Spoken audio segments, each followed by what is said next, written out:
Come to you from the last video store in the universe. It's Binge Movies, episode 163.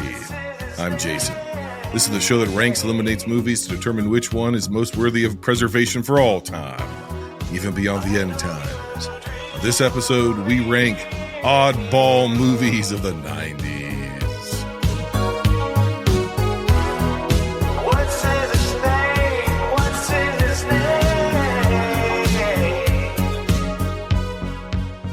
I'm here with the man, the myth, the legend, the PhD of polymathery, the man who discovered Jamiroquai, Dr. D, David Rosen, Lord and creator of Piecing Together, the ultimate Schiller plugger.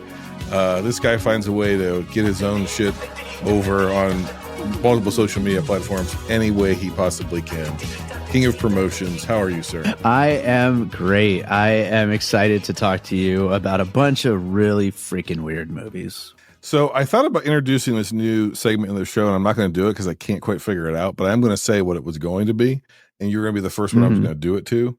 It was at the end of the show. I was only going to do this to like multiple time guests, and when I said, okay, get your plugs in, as soon as you started talking, I was going to play like really loud music and be like a hype man and be like, yeah, fuck him up, David, fuck him up, yeah.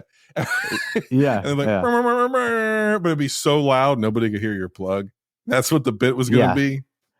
That's fine. Yeah, just throw me in the show notes. But then I thought that somebody eventually is going to get offended. Because people got brittle spirits these days, David. You know that? It's true. It's really true. I tweeted about Brendan Fraser the other day, and I got some pretty mad tweets from. You gotta be careful because in the day we live in, somebody might show up at your house and be like, "What'd you say? What'd you say about him?" Yeah. I try to be really positive too. Like this was a positive tweet, and people still got mad. But I try to put out a positive thing on. You do media, mostly. You know? I would say that's true. Yeah. And people are still their spirits are so weak now. You see. Yeah. Are you technically a millennial or are you Gen X? You're the tail end of Gen X. I like to claim Gen X, but I mean, my wife says I'm a millennial. I disagree. Is your wife younger or just because I don't want to? I don't want to be. She's younger than me. She's younger by 3 years. Okay. So then I would listen to her. Yeah. So you're a very, very aged, I mean, geriatric millennial. I'm the oldest millennial ever. Basically, it's me and then everyone the world's else. Oldest millennial. You know how? Oh my God, it was Mel Brooks and what's his face? They had the 10,000-year-old man. Oh yeah. Carl Reiner. Yeah, you're the 10,000-year-old millennial. You're the world's eldest millennial. New podcast. There's a bit in there somewhere. That honestly, that feels very much. It doesn't make any sense, but that feels very like 1990s SNL. Whether it's like, and now David Rosen, the world's oldest millennial, and then there's nothing remarkable about you. You're just I'm really good at computers, but I don't understand TikTok. You know, you're just a guy who just happens to be the oldest, technically the oldest millennial. Yeah. Mm-hmm. Speaking of the 90s, back when people, well, let me ask you a question before I get into what I think my opinion is. Were people, I don't want to say better in the 90s, but were people made of stronger stock in the 90s, do you think?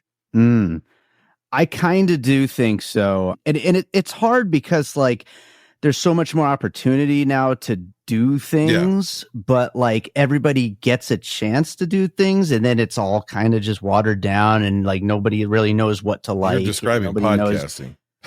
Yeah, sure, absolutely. It's a tough thing. We could easily do an hour just on this topic, but yeah, I do think that like generally speaking, you're probably right. The sweet spot for podcasting was that rough era where it was still cost prohibitive for most people. You had to really want to do it. Yeah, well, that's everything. And the audience was there, and it hadn't yet been commercialized. It'd been just a little bit commercialized. It gotten just a little bit cheaper to do it, and there was like a 18-month window. And if you did not find success at the 18-month window, it's over. You're never going to find an audience. You're done. This medium is dead. Absolutely, podcasting is dead. Yeah, you and I are hanging on to nothing. Yeah, we got in right at that perfect moment where we can be not entirely successful, but not abject failures. Still continue to do it. Yeah, not complete abject failures, but not remotely successful. Yeah. Right, exactly. Yeah. We're killing it. The main thing I think about of the 90s, and so sometimes you post some of the music you like and some of the music you make, and I think to myself, remember, and you used to work in the music industry, like on the management kind of side, promotion side, finding talent, so forth, so on, for a major label. And remember when people used to care about selling out? Remember that was a thing? It was like, nah, man, I don't want to sign that record deal. I don't want to be in no commercials, man. I don't want to be in any mainstream movies. I want to stay independent. That was a thing for, I don't know, a hot second, where it's like, and if you did, right, if a band or actor or celebrity or athlete or whatever, if they transitioned to and got that sellout status, it had the potential to completely and utterly ruin their career.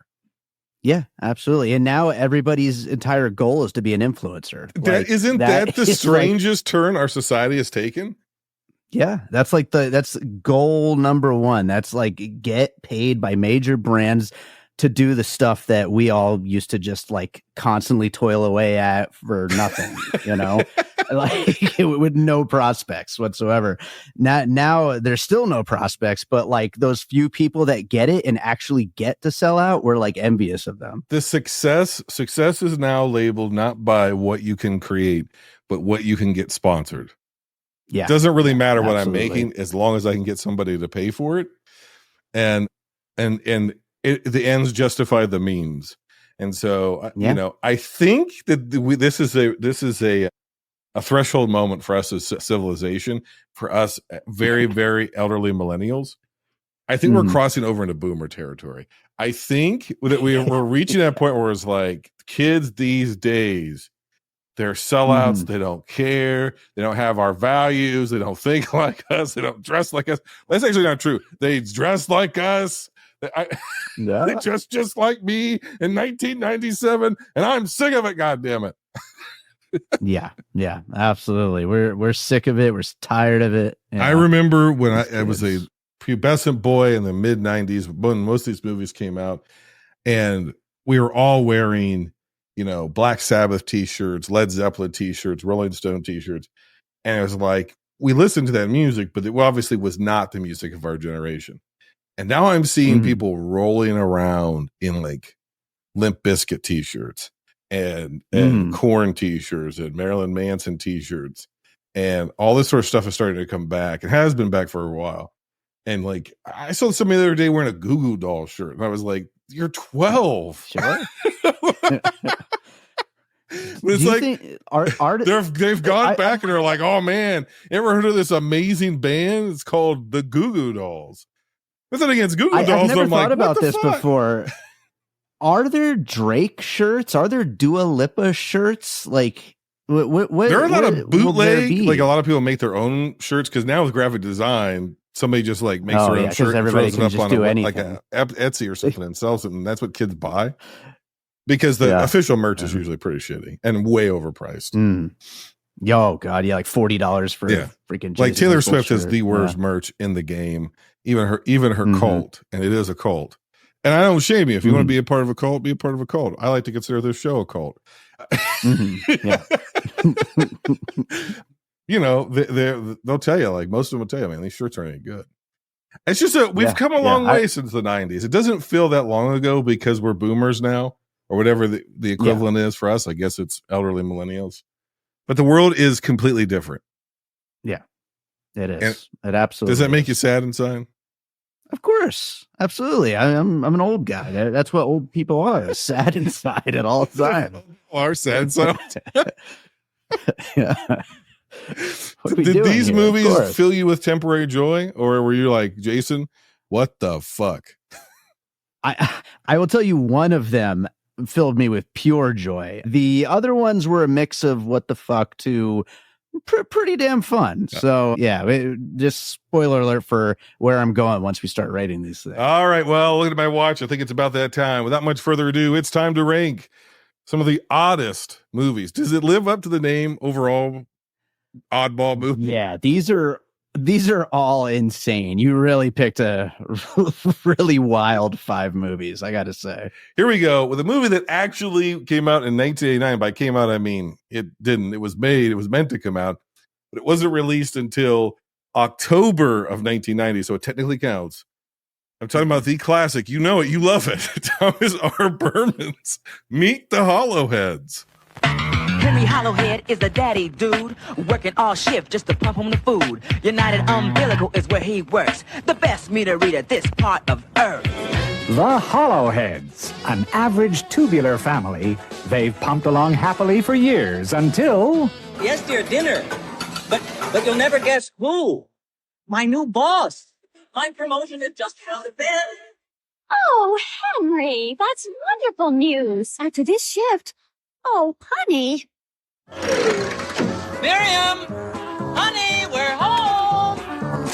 Delightful domicile, Hollowhead. The day Henry Hollowhead's boss came to dinner, the waste really got ducted through the vent spout. Don't think of me as your husband's boss. Think of me as a very close friend.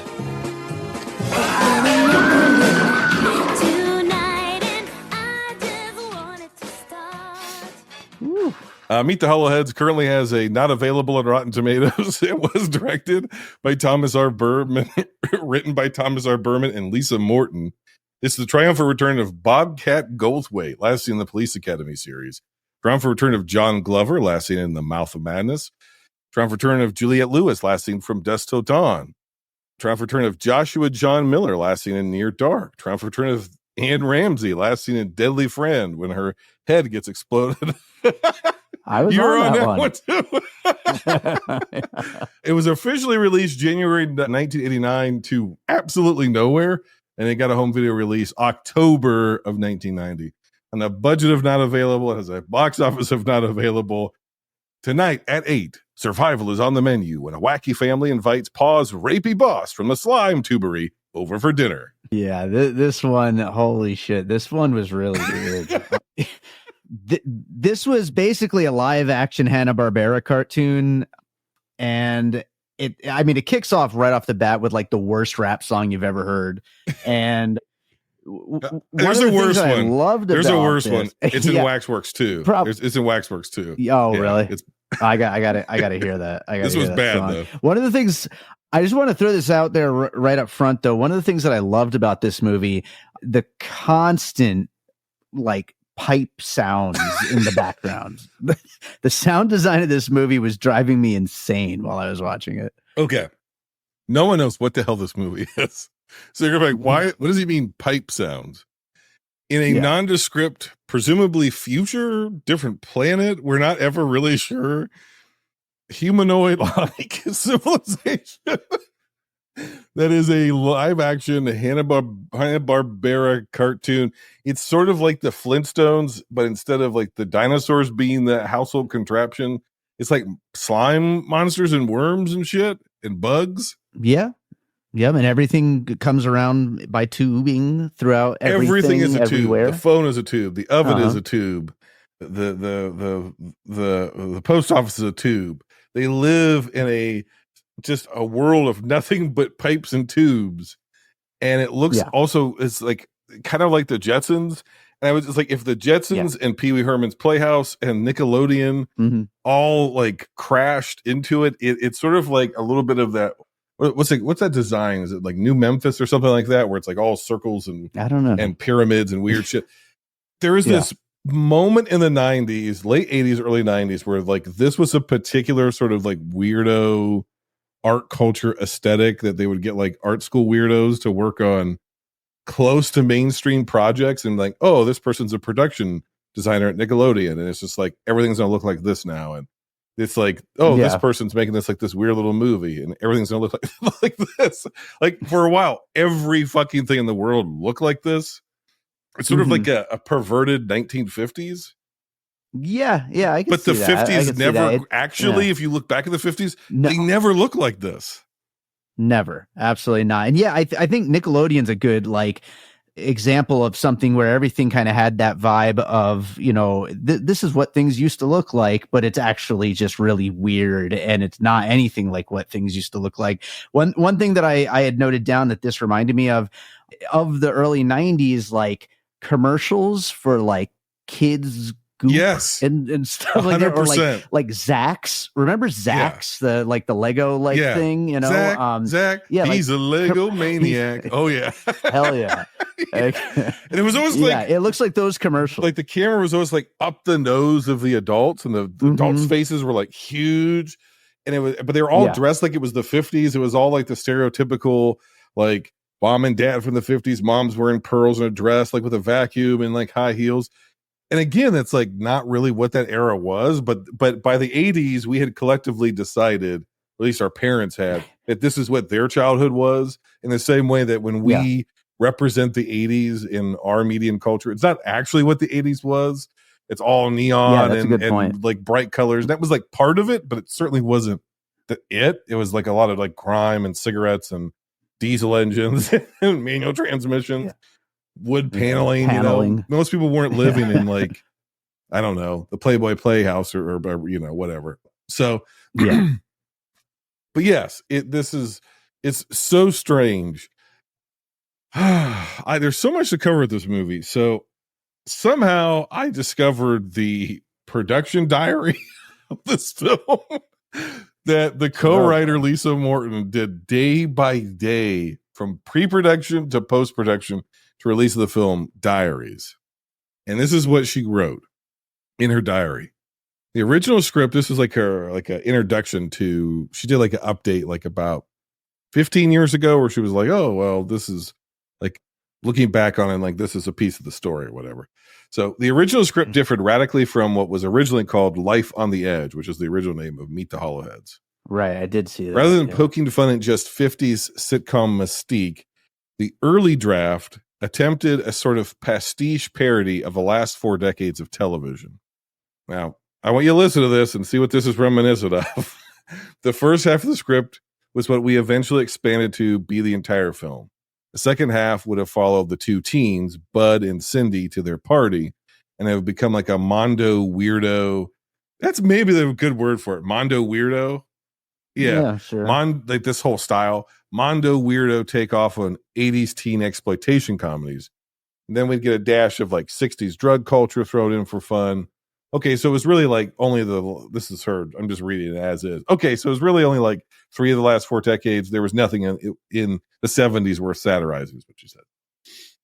I'm thinking about that. I'm like, okay, so if they're just going to satirize like 3 or 4 decades of television, it sounds awfully familiar to a show called WandaVision, that we're just going to sort of flip through style to style to style.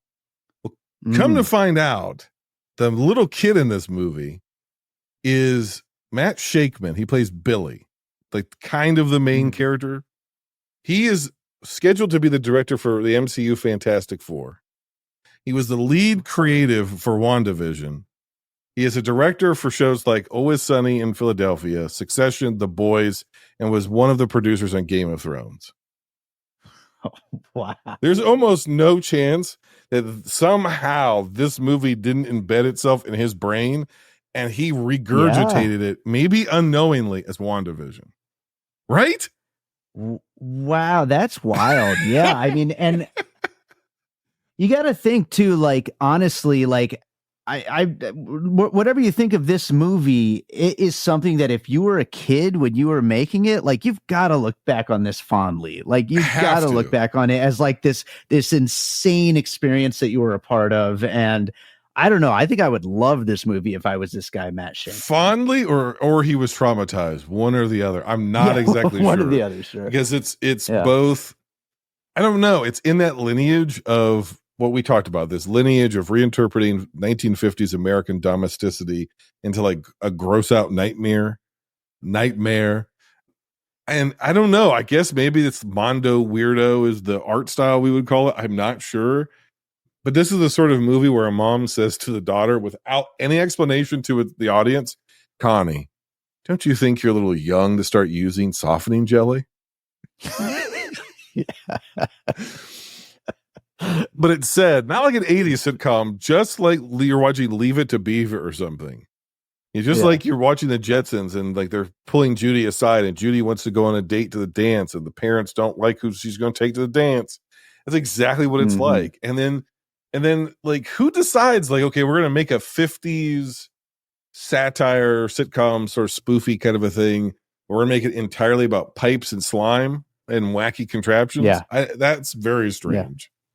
It's all super strange. It's also played pretty damn straight. I mean, very earnest. Sometimes it gets goofy, but it's also like most of the time like played directly as the kind of like sitcom that it is. It's just super, super weird at the They're same time. trying to play, and John Glover's great at this because he's got that like such a large, expressive face and that pointy chin. And so he's like, he reminds me of like, what's that group has like the Church of Bob or whatever with the guy who smokes the pipe or whatever. He looks like that. He's got that very pronounced chin. And so when he's playing this, like, willing to do anything, because the movie essentially is a sitcom plot that they actually repurpose in WandaVision, which is his new boss at the slime factory. He invites him over to dinner to try to make an impression because he wants a promotion and a raise.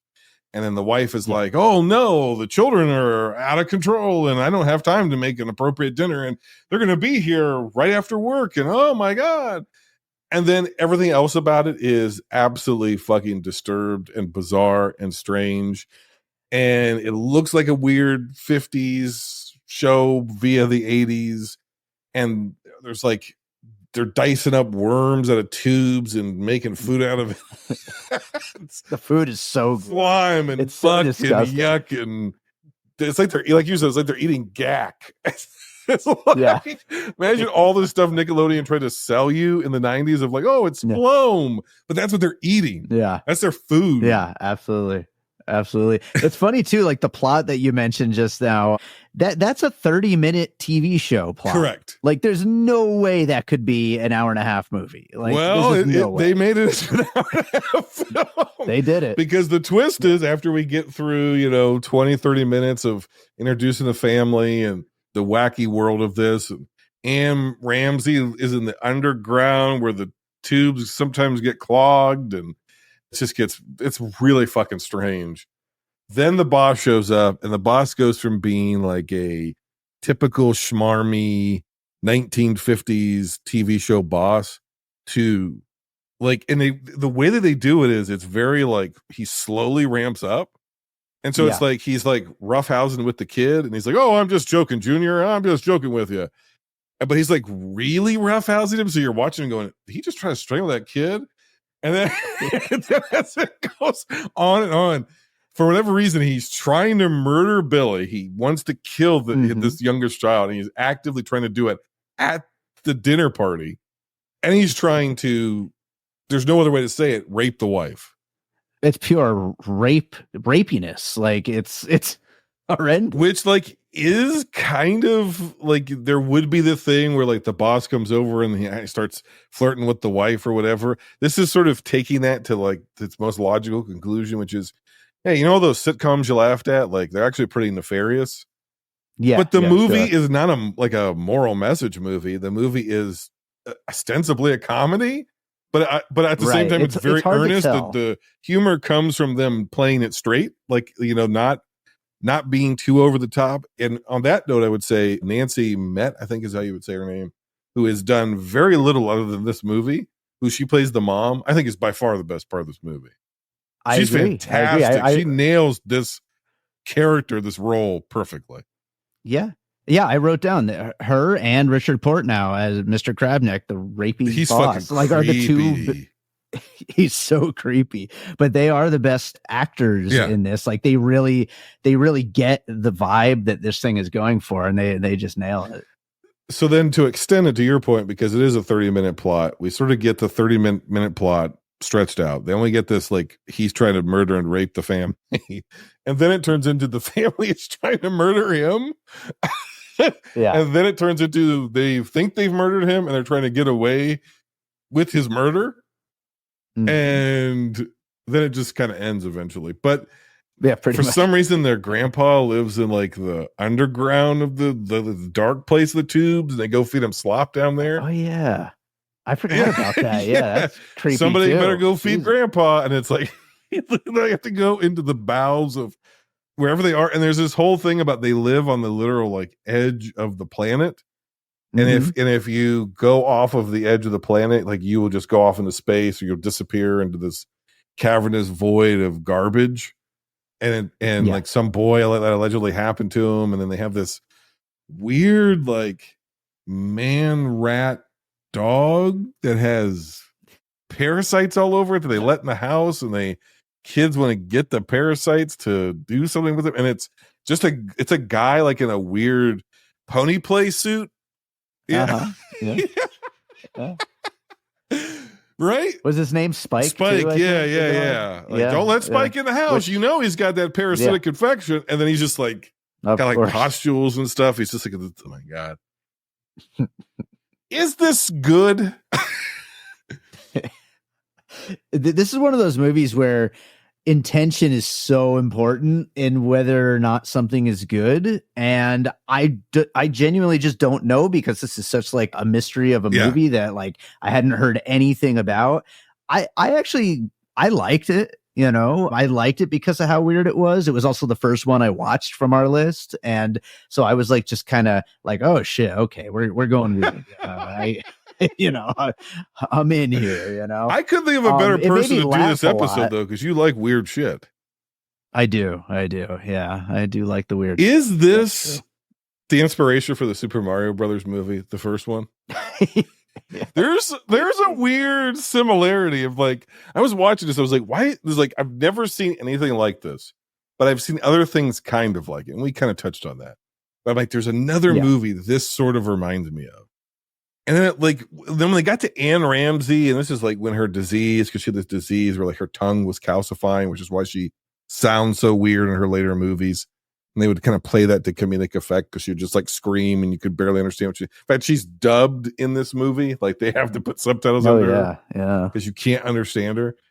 And like the movie has its own language, like the way that the kids make fun of each other, like, like it's almost like kind of like Pete and Pete, where they would have like weird put downs for each other and like weird terminology that's not of our world, but you could kind of understand what it meant, but they don't bother explaining to you at all. And it was like, catch you later, pipe slime, and like all this sort of stuff. And you're like, the movie makes no effort to really make you comfortable with this world and be like, oh, well. Yeah. I'm like, what the fuck does this remind me of? And she's down there in like Gestapo gear talking about gonna feed these kids to some weird guy that lives in the pipes, and I'm like, what the fuck? I'm like, this is Mario. This is that weird ass Super Mario movie. Somebody was like, that's a good. I played Mario. That's a good the best way to adapt that is. Anybody ever see Meet the Hollowheads? I feel like if we made a spiritual sequel to Meet the Hollowheads and we called that Super Mario, I feel like that would just go together.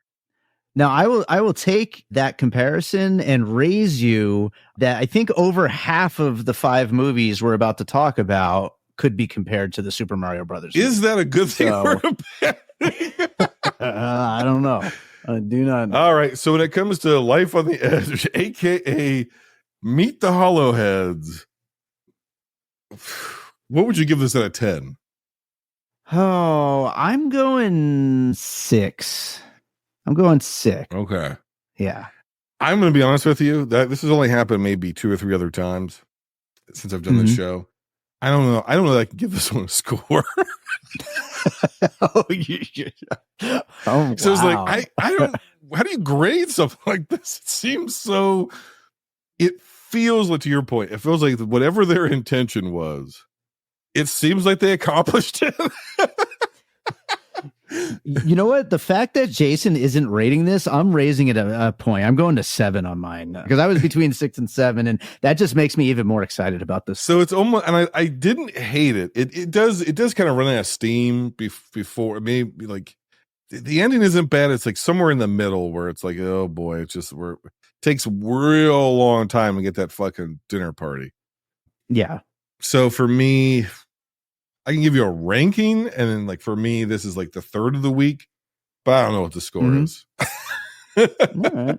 I can't give you a score. I'll say, as long as you're mentioning your ranking, this is an easy 2nd place for me. Easy 2nd place. Yeah. We're gonna wildly diverge.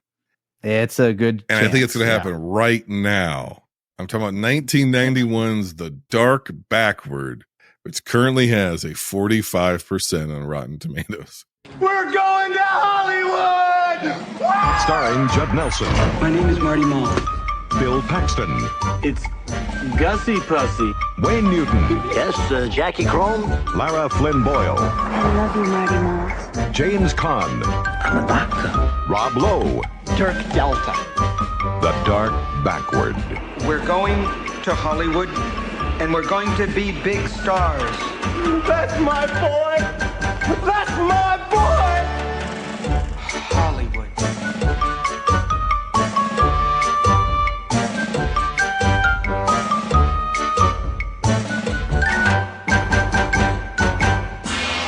The Dark Backward was written and directed by Adam Rifkin, which is a name I have not heard in a long, long time.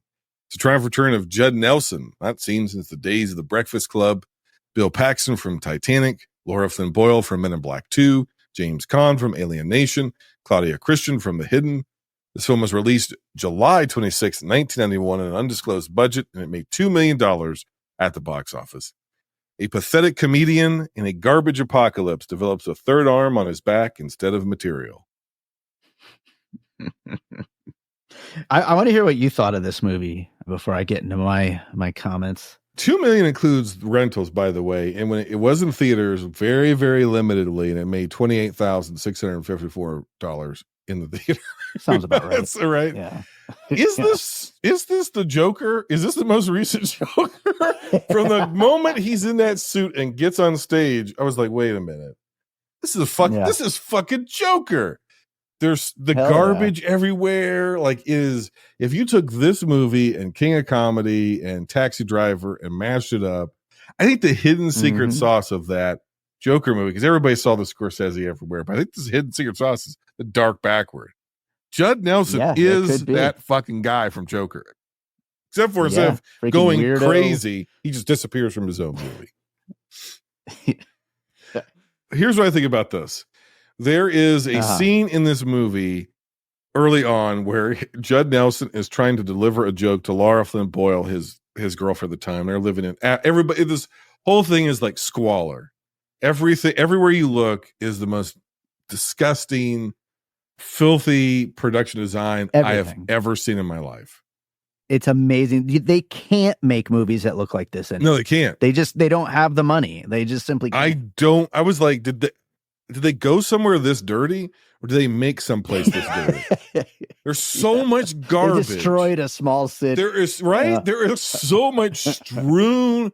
And when I say garbage, I don't mean like, well, I was litter. I mean ankle to knee deep seas of garbage that looks like real garbage. It doesn't look like Hollywood garbage. It looks filthy and rotted and disgusting and covered in feces and piss and shit and everything else. And they're just wading through it. And I've never seen Bill Paxton look filthier in a movie in my life. He is disgusting. And anyway, so they're in bed and he's like telling a joke. It's a horrible joke. And then they got a very lame kind of punchline. And then rather than they're like, if it's the normal comedy beat where since they're laying in bed, you would hear, since there's no laughter, you'd hear crickets. And instead in this movie, you hear a gunshot and a guy caterwaul. Oh! And there is absolutely no reaction from the two people in bed, and then the scene cuts. That is the sort of movie you're getting into, where there is this like, if Duckman was a fucking movie, it would look like this. It's that's a deep, deep cut. But if you remember Duckman, it was like just this horrendously. This movie could only be made in the 90s. But Bill Paxton plays one of the all-time idiots in any film I've ever seen. Disgusting. Venial. Like he looks like a walking STD.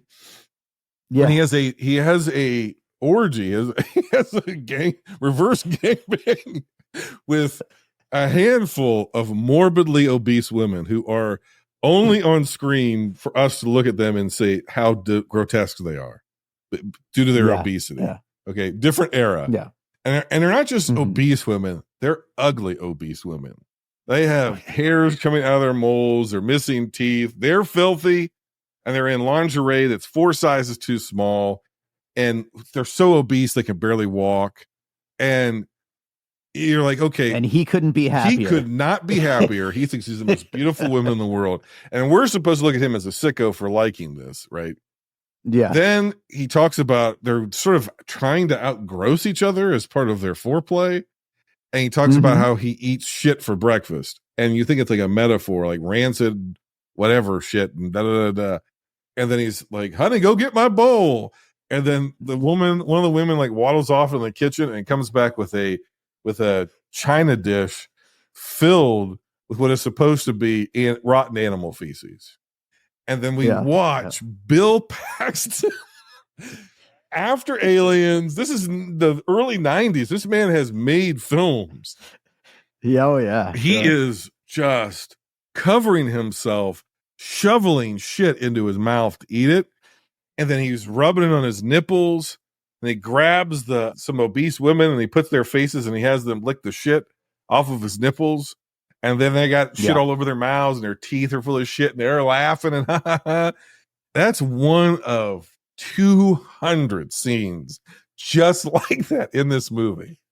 My biggest problem with the film, if you're still listening, is there is no metaphor. It's very obvious that the movie is like, the world is shit. Hollywood is shit. Hollywood is a diseased city. We are diseased people. And our desire to get to Hollywood and be rich and famous is a form of moral degeneracy and pollution. And so the whole world is sort of a literalization of our interior life and desires for fame and fortune.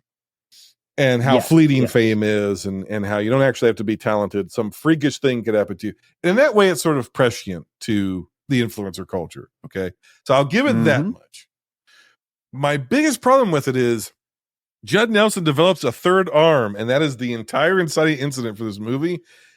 And by the time the movie ends and he loses a third arm, he hasn't been in the movie for 40 minutes. He just disappears from what is ostensibly his movie so that we could just watch Bill Paxton giving it his all.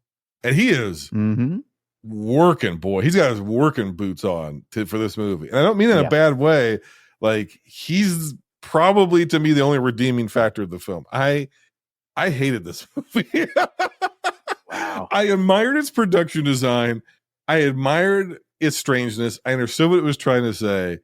But I thought it was just a bad imitation of John Waters. I thought it was really trying so hard to be transgressive that it just kind of made it, as the kids would say, cringe. And it went on way too fucking long. Way too long. Now I know you love this movie, as I've already seen your Letterboxd review of it, so go ahead. Yeah, now that you've painted the picture for the listener, tell us what kind of a sicko you are. All the shit and the weird, sex stuff, and this is one of my favorite movies I've watched this year. I love brand new classic movie. When's this getting in the Criterion collection?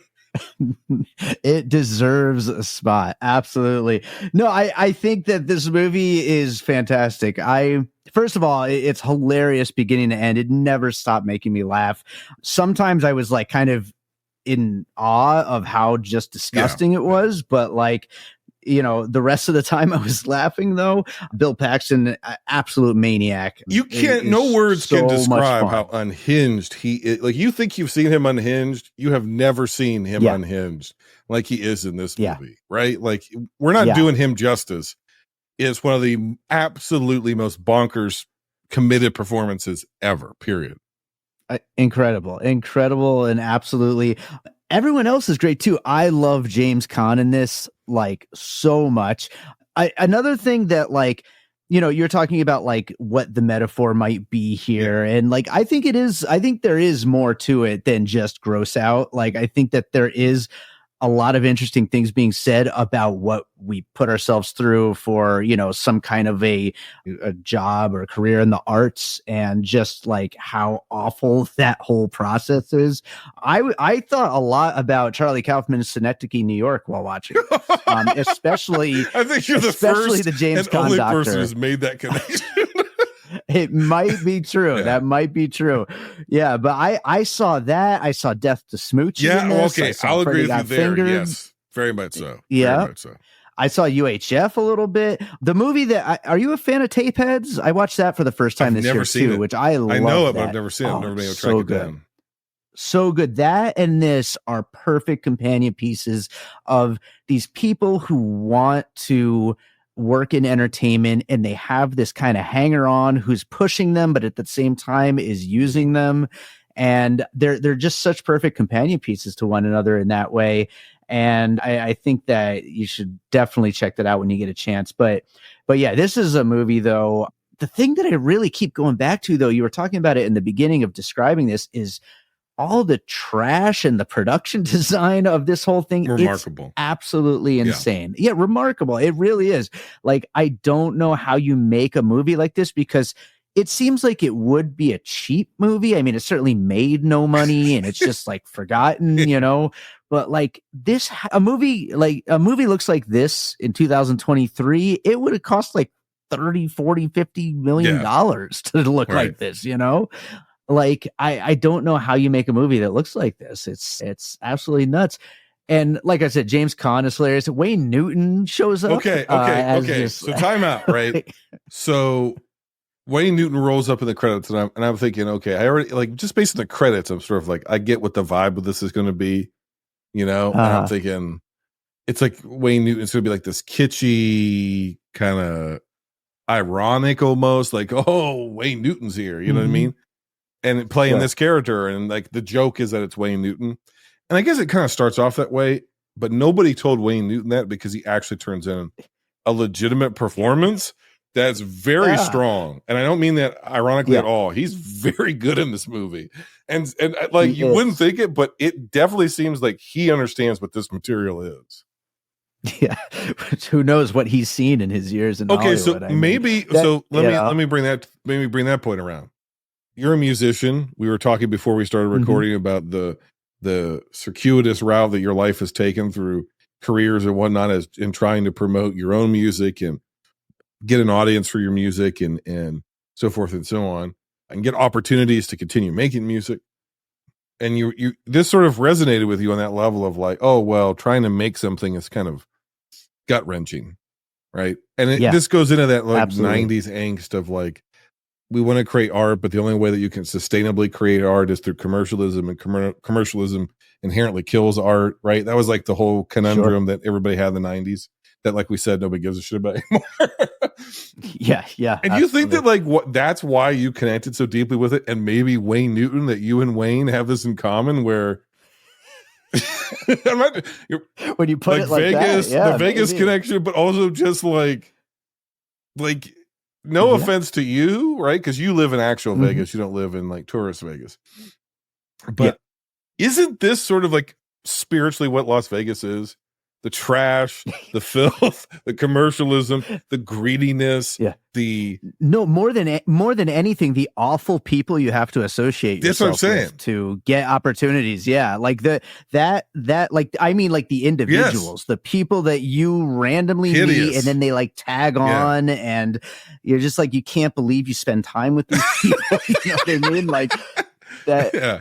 The way he looks at Bill Paxton, like, oh my God. I wrote down like 1,000 Bill Paxton lines. I'm not going to like quote them all, but like just some of the shit. The last thing we need is for you to get spine cancer before our big break. Like, well, he's blaming him. He's blaming him for potentially having spine cancer. Yeah. Look what you did to us. You're going to ruin you blew it. Unbelievable. Just unbelievable stuff. Yeah, this movie is bananas. It's also a lot of body horror in this. You can like throw in a whole separate genre in there too. So I just kept waiting for something more to develop with Judd Nelson, and maybe like this is also sort of a very 90s mentality, which is like, well, like an arm grew out of his back. That's it. What more do you want? You know, it's sort of like, Yeah. that was almost like, man, I almost want like the Boyle to be funnier than him and have a voice, you know, where the Boyle's funny, but he's not, you know, or like and then it's like, that's kind of like how to get ahead in advertising, where the advertiser grows a literal head. It gives him out of a Boyle, and it gives him all these like nefarious ideas, and they work in the corporate marketing world. So maybe that was very close to this. So maybe you wouldn't have wanted to do that, because that feels like you're just ripping it off. But Judd Nelson possibly really fucking disappears out of this movie. He kind of does. Yeah. I mean, everybody else kind of takes over. They take what maybe that's the point. His journey. Right. Yeah. And they take it over. And that's just kind of what happens. Your opportunities get swallowed up, especially once you don't have that gimmick anymore, you know? Yeah. I think that is the thing with like, maybe Wayne Newton and you relate to, which is you see all these people who don't have talent, but they have gimmicks. Yeah. And they can write a gimmick to the nth degree, you know, and every podcast is just, what's my gimmick? I got to get a gimmick. I got to get something to get people hooked in, you know, and that's going to get them listening to me. And then I'm off to the races, baby. I'm going to hit the slots at Spotify. Yeah. Woohoo. Yeah. There is sort of, this one was tough for me because it's like, I know what this movie is trying to do, and I am so thoroughly impressed by so much of what it was able to do. And yet the end of it, I still felt like I hated it. I felt like the sum was not greater than the parts, and it never came together in a satisfying way for me. But talking to you and thinking about Wayne Newton, I kind of understand it, you know, like I think if I had a closer proximity personally to show business like you have had and have, and Wayne Newton has, and Bill Paxton had, and Judd Nelson had, then maybe this would speak to me more. But I give it a 2 out of 10. It's not my worst of the week. It's my fourth. I can't say it's not worth checking out though. But you could not make this movie today, correct? Oh God, no. Yeah, we didn't even talk about what happens at the trash dump. Oh shit! Yeah, how do we forget about that? What would film Twitter say? Oh no! If Timothée Chalamet played the Bill Paxton part in a modern version of this, and Chalamet does what Bill Paxton does in that garbage dump. Yeah, I don't know. Like every single person involved in the production would be canceled, but you know, I don't even know. I totally this is a weird movie. I don't know how I forgot about that. How do you forget something like that? I don't know. It's horrifying. Absolutely horrifying. It is absolutely horrifying. Yeah, 2 out of 10, number 4. What's your score? What's your rank? It's a masterpiece, right? Yeah, absolutely horrifying. 9 out of 10 for me.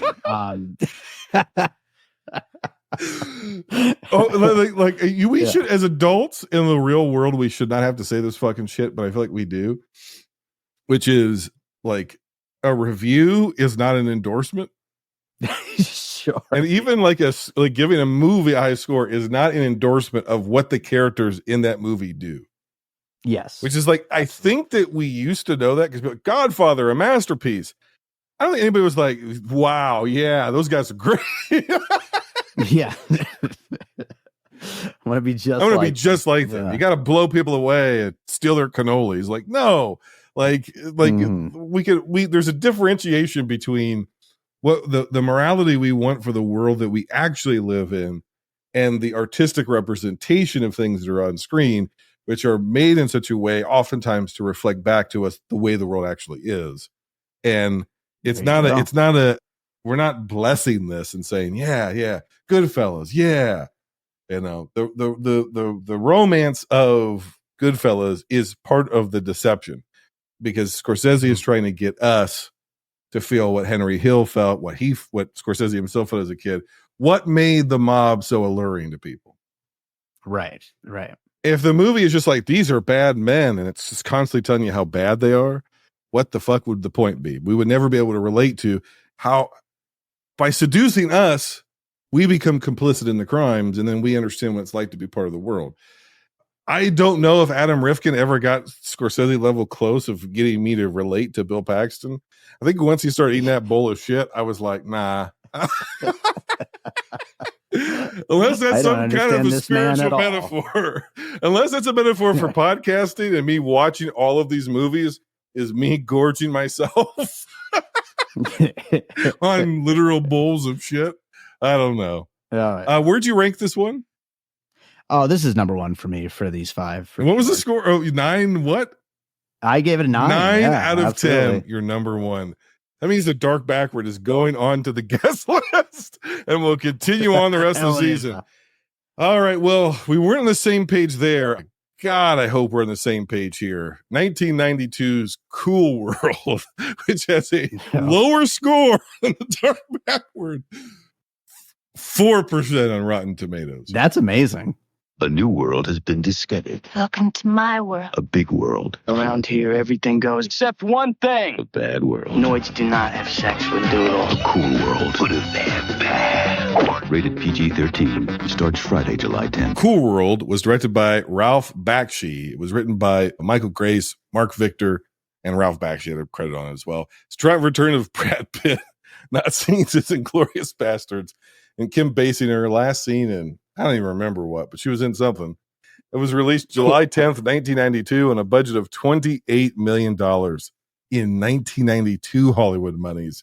That's like $100 million movie. Yeah. It made $14.1 million.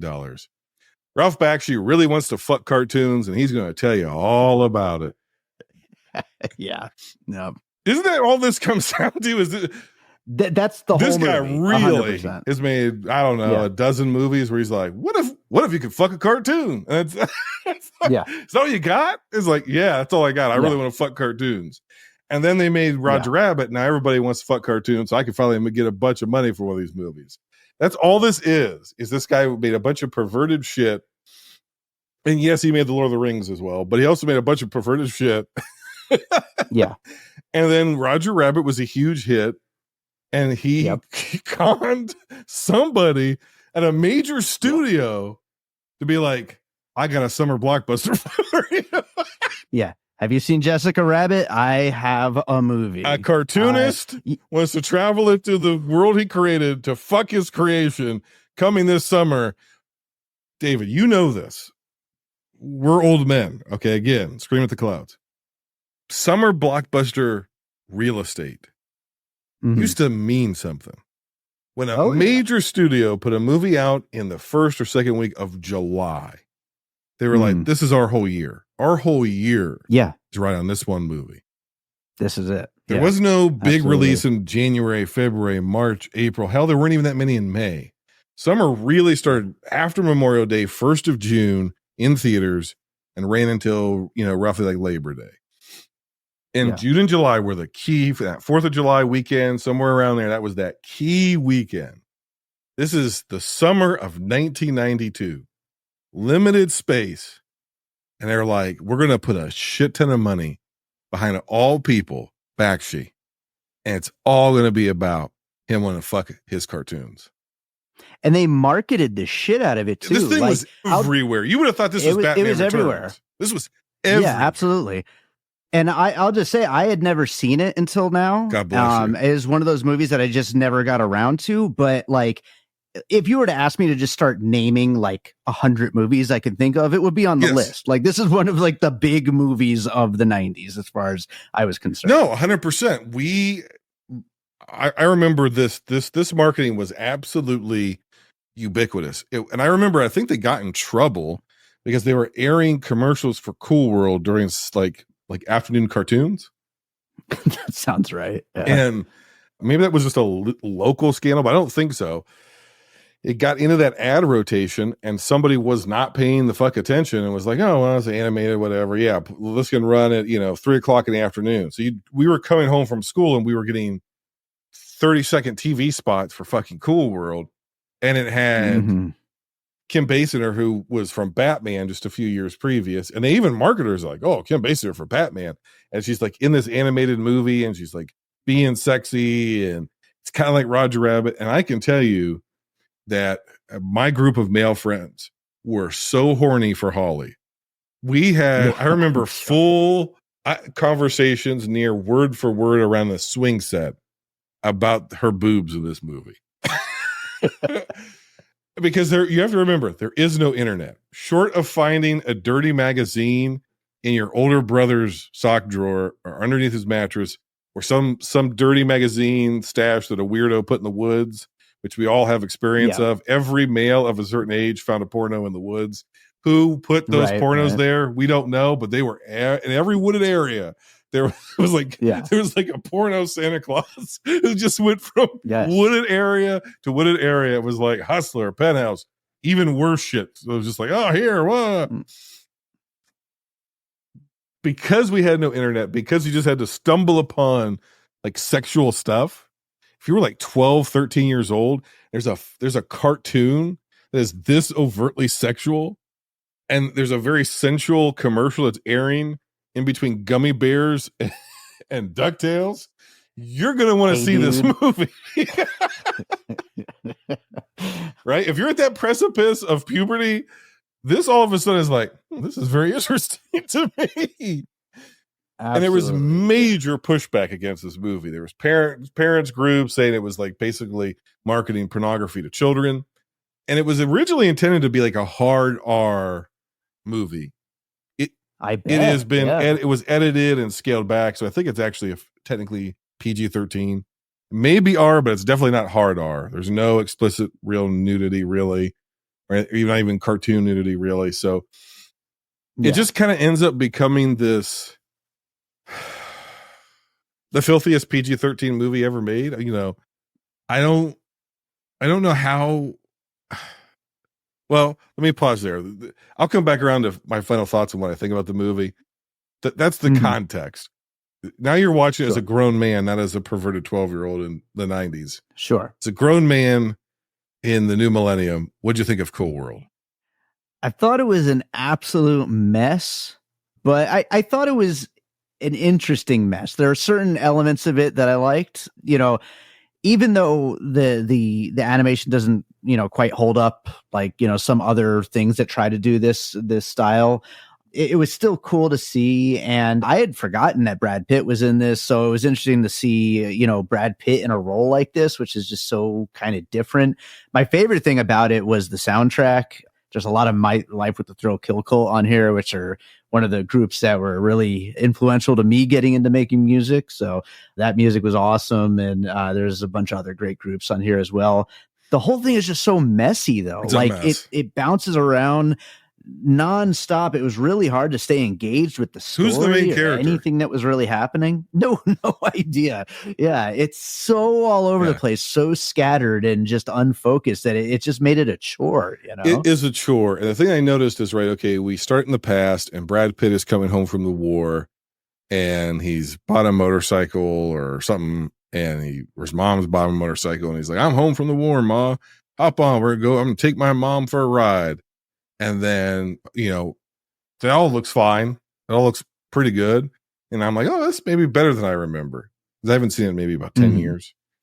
And I've never liked it at all. I don't think this movie is worth a damn. I never have. And but then like essentially they get killed and he's dying at the same time Toontown, more or less, the cool world, which is Toontown basically, is doing an experiment to be able to punch holes in other universes. And rather than like let him die, this doctor sees him, voiced by Phil LaMarche, and zooms him over in the cartoon world. And so he's still human. He's a humanoid, aka Anoid, but he's living in Cool World or whatever. And okay, you're thinking, we're using this incident to explain to us the rules of human world versus the Toon world. And essentially it's like alternate universes. It's like kind of what we see with like Spider-Verse now, where it's not playing as if, hey, this world's fiction, and or like Roger Rabbit, where, hey, just take that street over there and you're in Toontown. It's like, no, we're in parallel worlds. This world just so happens to be animated to you, but we're real people to us, kind of a thing. It's like, okay, all right, that kind of makes sense. And so you think, okay, it's very Matrix, and in its version of multiple universes, right? And so you're kind of thinking that like Brad Pitt will be your main character, and then because we're kind of through him introduced to like the lay of the land and what the world's going to be, then we just fade away from him, And I don't remember if we focus immediately on Holly. I think we do. I think we kind of get into her story and kind of what she wants to be. And so you're like, okay, well, maybe she's the main character or maybe she's the main villain. Okay, we got it. We've got our protagonist and maybe our antagonist. Okay, great. Interesting. And then like Gabriel Byrne just shows up. Just there all of a sudden. In prison with a drafting table in his prison cell. Yeah. And you're like, why is he allowed to have a drafting table and all of these art supplies in this prison cell? Who is he? What the fuck is going on?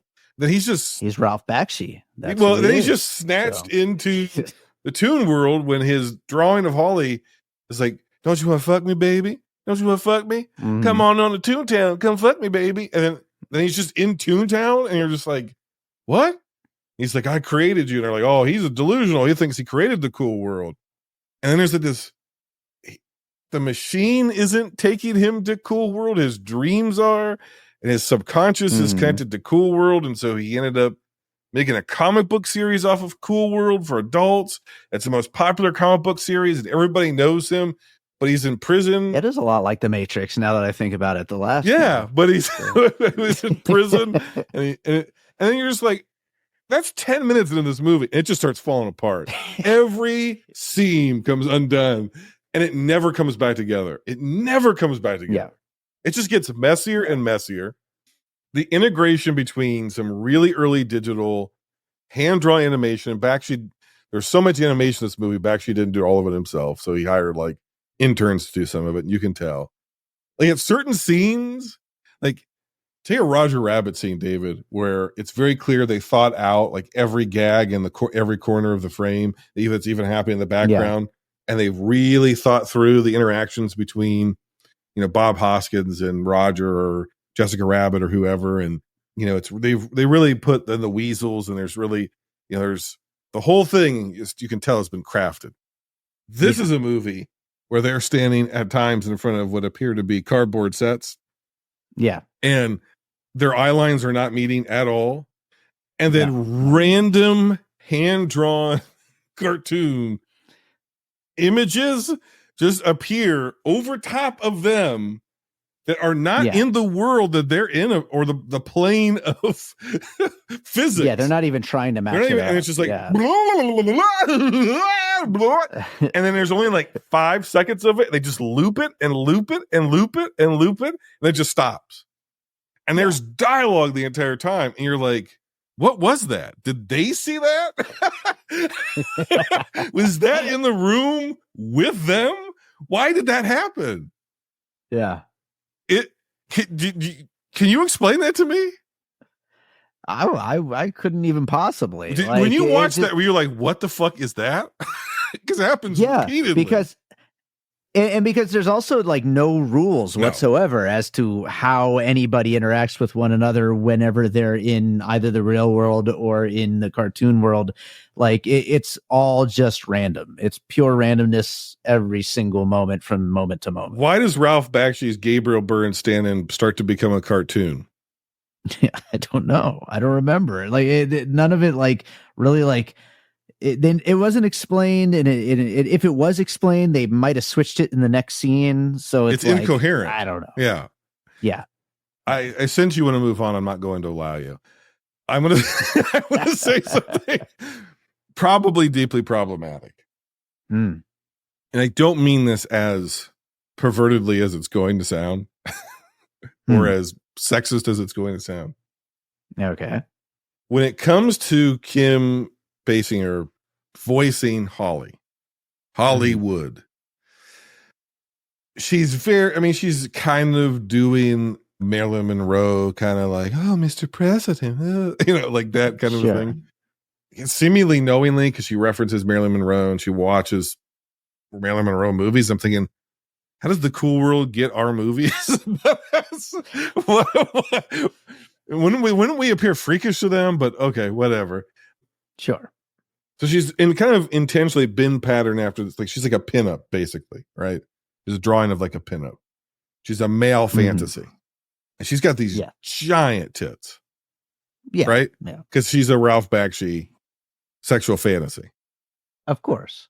Now, when she becomes human, in the 90s, what she would become and who she would become would actually be Pam Anderson or Anna Nicole Smith or Jenna Jameson.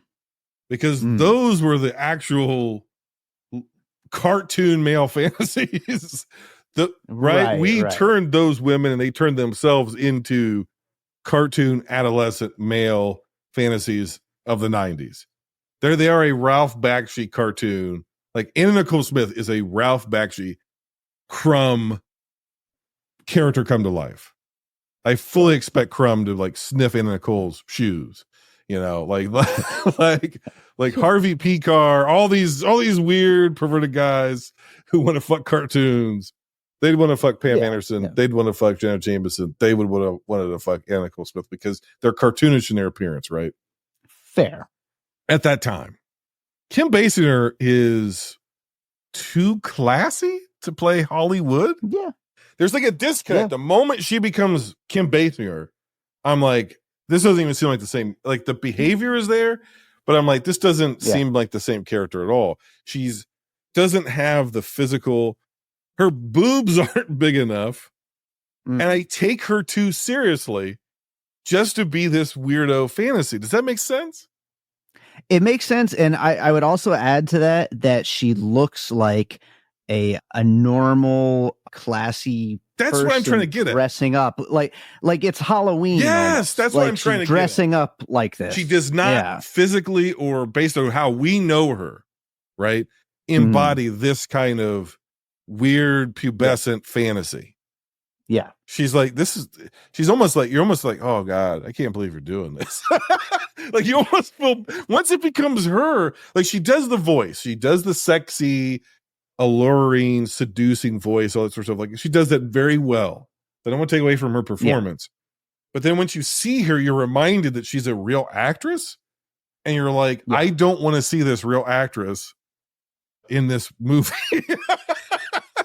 Because it's too skeevy. You almost wonder, if she, like, I mean, obviously a gig is a gig, and I'm sure she got paid well, hopefully, but like, did she want to do something this just skeezy? Like, Well, there's like a lot of claims that like the movie didn't end up being what Ralph wanted it to be because the studio meddled and interfered, and it got too afraid because his ideas got kind of borderline pornographic according to them, and so they trimmed it back and they cut the content.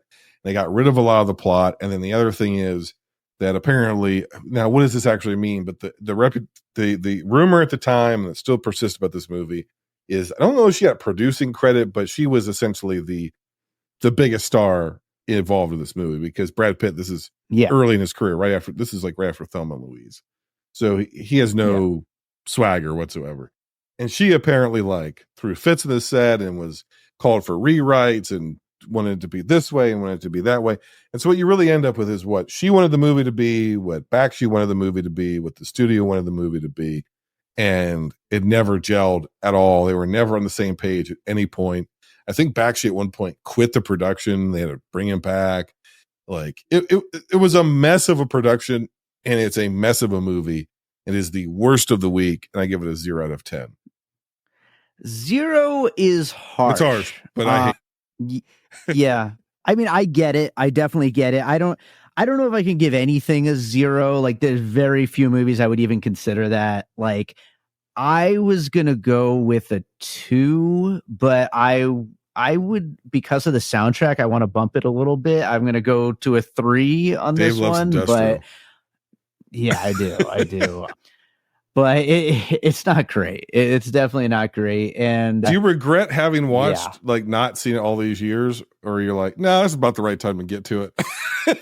Yeah, it's just a movie to just randomly finally get around to on a Sunday at like 8 a.m. or whatever it was I watched it. But this is a weird 8 a.m. Sunday movie. This is the sort of thing. Can I share my remake idea? I would, yes, but I would just say this is the sort of thing your wife walks in on you watching on a Sunday at 8 a.m. and going, what the fuck are you into? This is what I'm into, baby. This is my fantasy. All right, go ahead. What's your remake idea?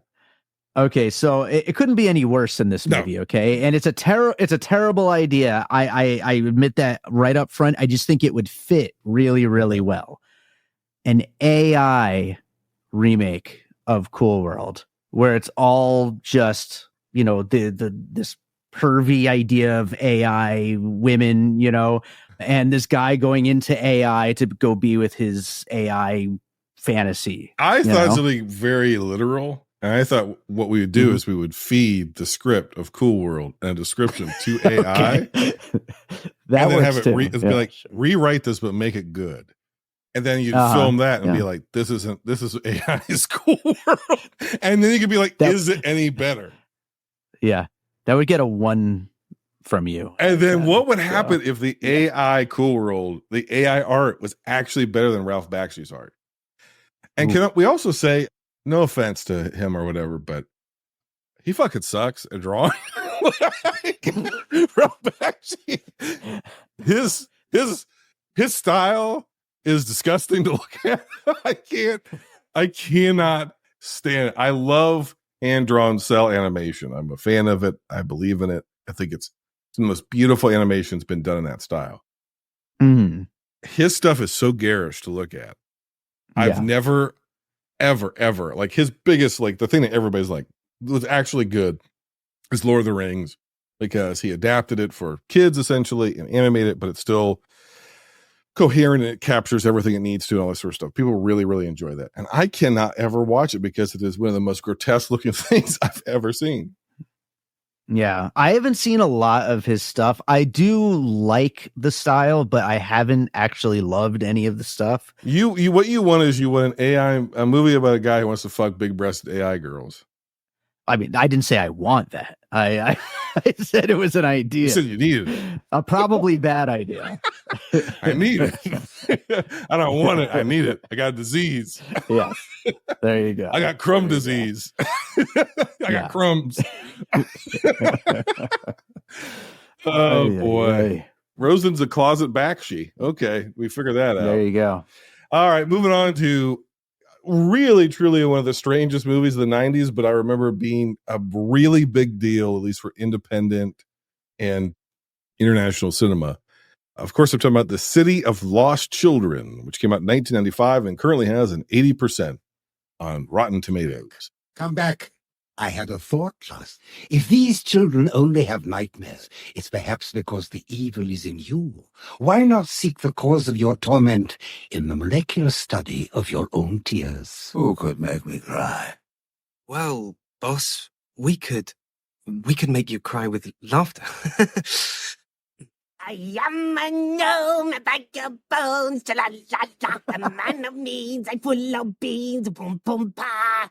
The girls in Spain sing my refrains, cha-la-la-la. I'm such a brain that it's insane, brum-pum-pa.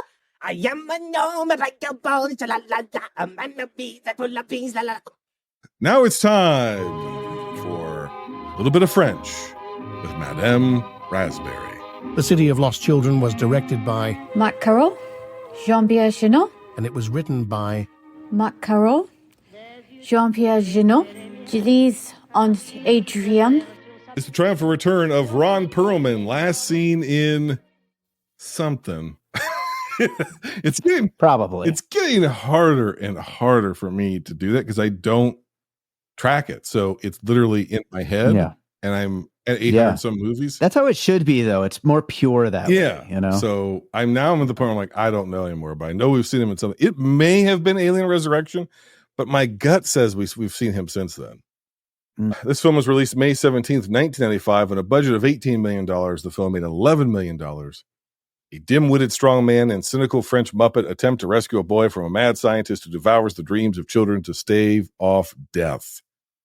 This is the spiritual precursor to Alien Resurrection because most of this cast and crew, including one of the directors, is going to go on to make this movie. This is the movie that gets 20th Century Fox goes, that guy's going to steer the Alien franchise. I mean, on the one hand, it tells me that we were taking bigger chances with our franchise in the 90s than we currently are, right? Like if you watch this movie, which you now have, would you have ever said to yourself in 1995, this guy should do Alien?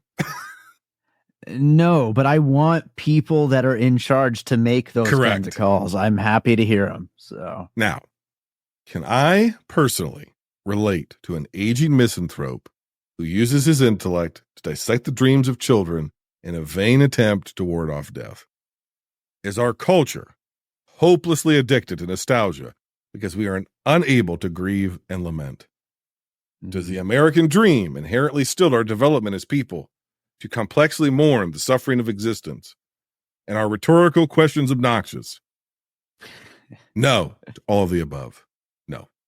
Apropos of nothing, I will say, since you mentioned it earlier, why is all AI art patterned after this movie? Every piece of AI art looks like it is concept art from this one film. Yeah, well, as we know, it's just stealing everything. Is it only stealing from the City of Lost Children? The entire time I'm like, every piece of AI art I've ever seen looks like these people and these sets, and these are weird people. And this is a very, very particular set. There's not very many movies that look like this. And all of them are from the 90s. You know, I gotta say, like, I as an artist, I'm like in the constant fight back against AI, but like maybe it's because it's drawing from things like this. A lot of the times I do actually end up liking a lot of the stuff. I hate when they do, you know, Wes Anderson does this or, you know, whatever. But when it's like just like a cool, trippy, you know, 70s album cover, you know, like when it looks like that, it's cool. Yeah. You know? Do you know how many apes DC has, DC Comics? No. They got a lot of apes. Yeah. There's so many apes. Like, I don't know what era DC Comics went through. They were like, we need another villain. Making an ape. Making an but ape. Sir, we've got 15 apes already. I don't care. Making another ape. There are so many gorillas. Right. So many gorillas there's multiple gorillas with super intelligence.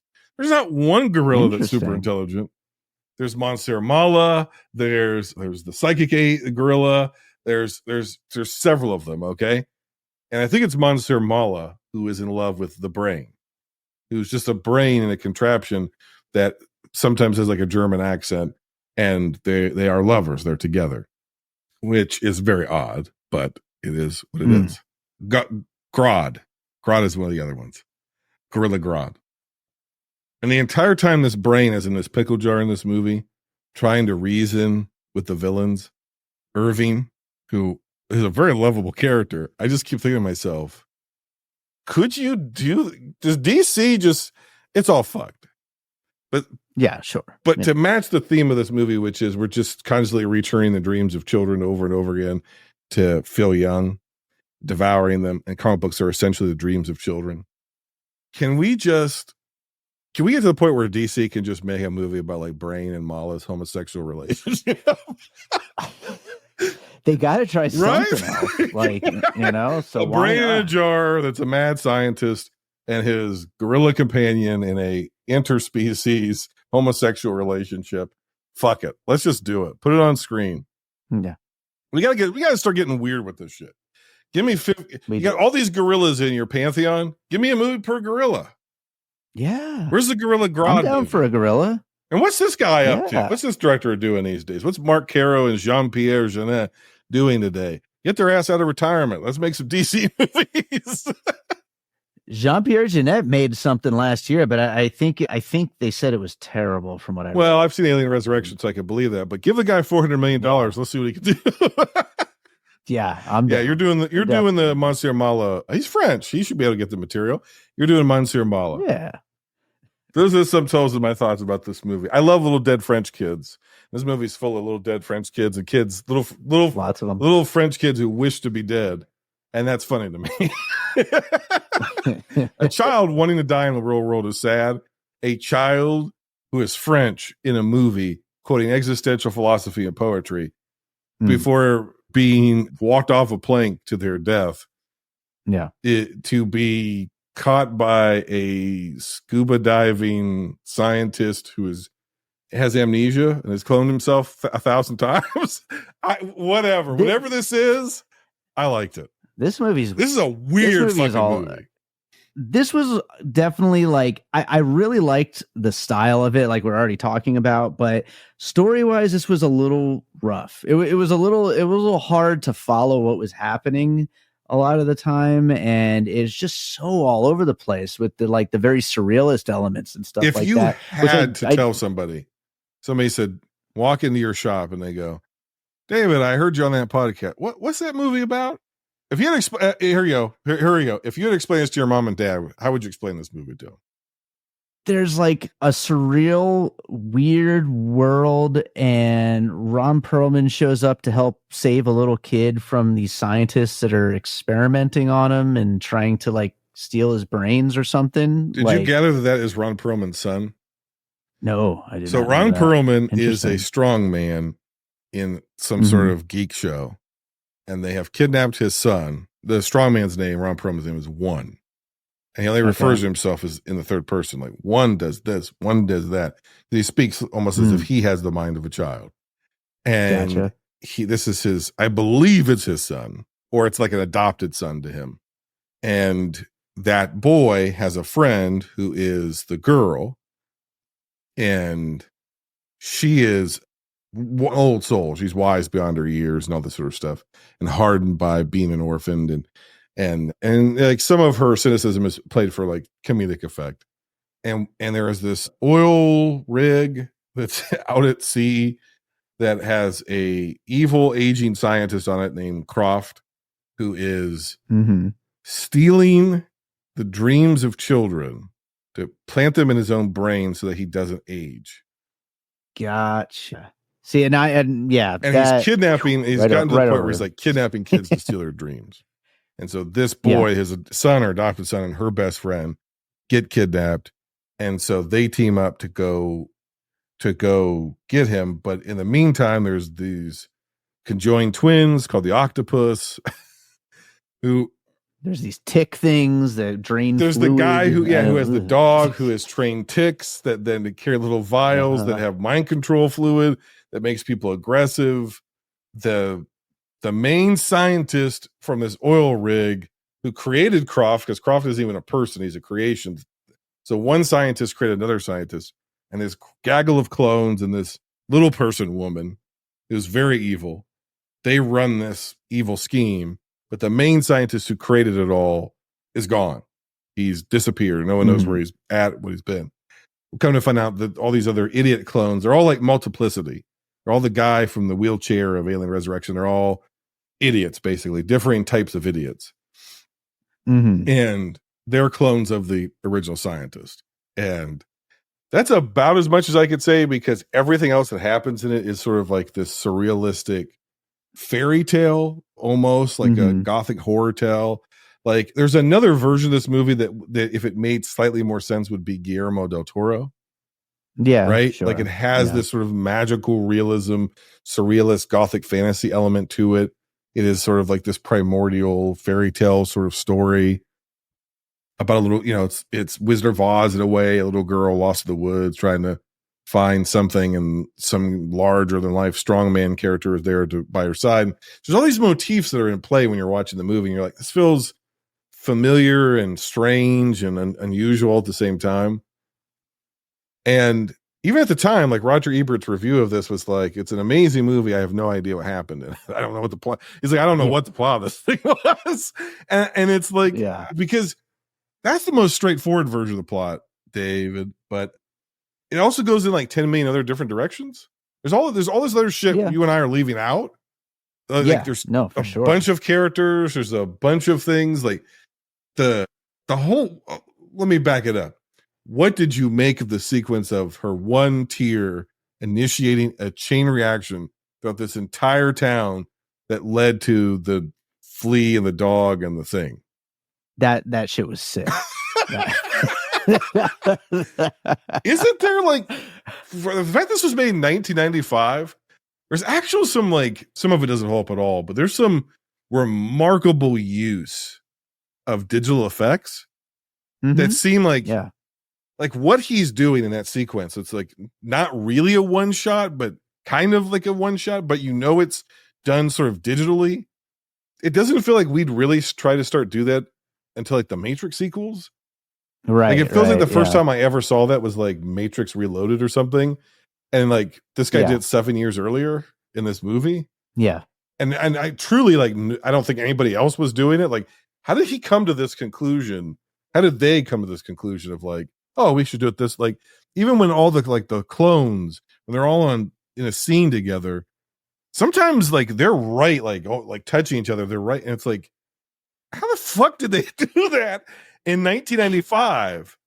It's so, yeah. Well, there's a lot of stuff in here aside from like that sequence, but like we were talking about the visuals, how it feels like they trained AI off of it. Like I feel like this movie, even though I didn't know anything about it going into it, I feel like this is probably like a very influential. Has to be, right? On like a lot of the sci-fi and action stuff. There's even some Matrix, the first 20 one, where you're like, some of the production design is like the green and the drudgery of it and the water and the machines. And so you're like, yeah, this has to be a highly influential film from a production design standpoint, right? Yeah, absolutely. I would think. And I'm right there. So it feels like I've digested this film 20 times over, but I've never seen it.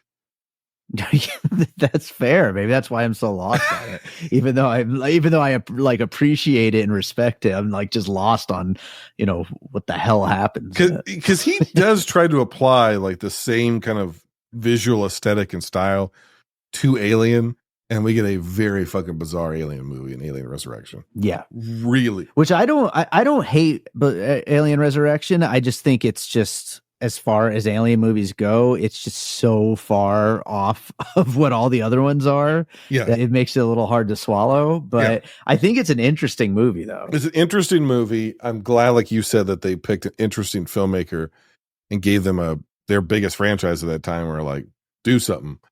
But because that would not happen today. No. Yeah, it's just so. Here's how I feel about this movie. I feel like this is the sort of movie you could watch once and be like, responding to it the way we are. And I had never seen it either. And be like, yeah, the visuals and so forth and so on, but I'm a little cold on the plot or story or whatever. I also feel like this is another movie. This is a movie that you could revisit another time. And for whatever reason, maybe your second, third watch, if you were to give it another chance, it just like could click with you. And then like, this movie fucking rules. Like, I love this movie. Like, it has that feeling to it of like, there's a chance if I saw this again, it would make as much sense as it's intending to. Yeah, sure. And I would really love it. And I think there's like, Yeah. There might be higher odds than not this is some kind of masterpiece. Mm-hmm. But on a first viewing, I can't quite put it in that category. So I'm unsure if it really rises to that level or if I'm just too stupid to get it. So I give it a 7.5 out of 10. It's my number 2 for the week. I really like this one. All right. Yeah, I give it a 5, but I agree with everything you were just saying there. This is definitely the kind of movie that could raise a lot if I ever revisit it, because there's a lot there. It's just really hard to kind of parse it all out. Yeah. Yeah. I don't want to be a sellout, but I see ads nonstop for the Cheech and Chong legal weed gummies on X.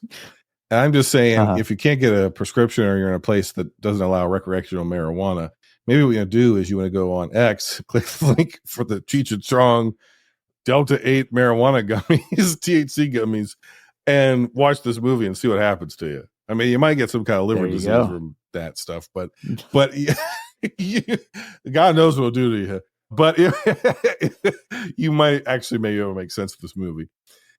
Sure. Speaking of sketchy pharmaceuticals, it's time to talk about a movie where David Rosen, Dr. D, is going to disappoint me. 1996's Kids in the Hall Brain Candy, which currently has a 44% on Rotten Tomatoes. It's not that it isn't ready, sir. It's just that we have so much more testing to do. Dr. Cooper, is it ready or not? The boss of a powerful drug company has just issued orders for a new tranquilizer to be rushed into production with hilarious results in Brain Candy, an audacious, clever, very funny new satire from the comedy troupe known as Kids in the Hall. The film was directed by Kelly Macon. It was written by Norm Hiscock, Bruce McCulloch, Kevin McDonald, Mark McKinney, Scott Thompson. You'll notice there's 2 folks on there who do not get a writing credit who are part of the Kids. More on that later. Triumphant return of Brendan Fraser, of all people. Sure. Yeah. If you ever want to see Brendan Fraser carrying animals out of a bathhouse orgy, this is the movie for you. Last Scene, The Mummy Returns. It was released April 12th, 1996. On a budget of $8 million, it made $2.6 million. A loser scientist cures depression and upsets the balance of human existence, but will anybody care? In 1996 was probably the height of my Kids in the Hall fandom. There are two types of people in this world. There were Saturday Night Live people. Well, really three types. Saturday Night Live people, Mad TV people, and Kids in the Hall people. What about the state people? Because that's the type that I was. Let's say four then. So. I guess five if you count out Citizens Brigade. I was a Kids. That's me too. Yeah, I was a Kids in the Hall person through and through. This is one of those things where I had an older friend who in the 90s called himself, and other people called him Bilbo. This could only happen in the fucking 90s. And in my mind, Bilbo was the coolest guy who ever existed. He's the closest thing to like an older brother that I ever had. He was my camp counselor at camp. He showed me Monty Python for the first time. He played Black Sabbath for me for the first time.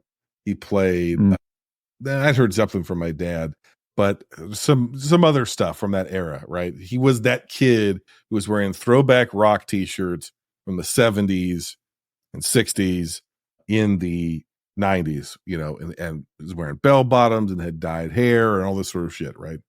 And probably the tail end of a Gen Xer, maybe very geriatric millennial. And I think I watched 1941 with him for the first time, which anytime it fucking rained at camp, he would steal away, somehow get his ass to a video store, come back with tapes and movies, and be like, hey, psst, got some movies. And he would invite like 4 or 5 of us into some hidden place in the camp with one of those roll-away TVs, and we'd be in the dark, hiding, watching comedies. And nothing untoward ever happened. He just introduced me to a bunch of cool shit, and I'm forever grateful to him. And he was the coolest guy who ever lived. And in retrospect, as an adult, he was just a big fucking nerd. But because he was like 5 years older than me, he was the coolest guy ever. Sure. And he had episodes of Kids in the Hall on tape. And he introduced me to Kids in the Hall because he did the famous Kids in the Hall.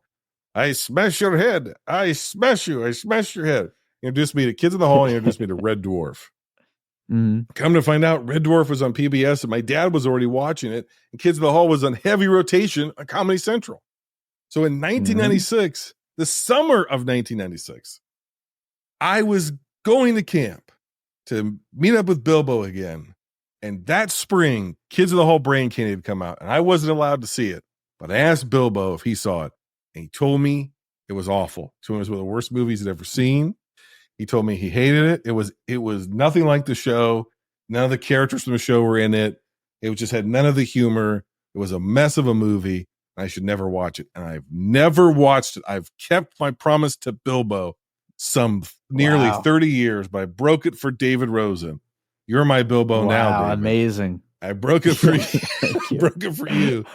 And now I've watched this movie, and this is one of the funniest fucking movies I've seen in some time.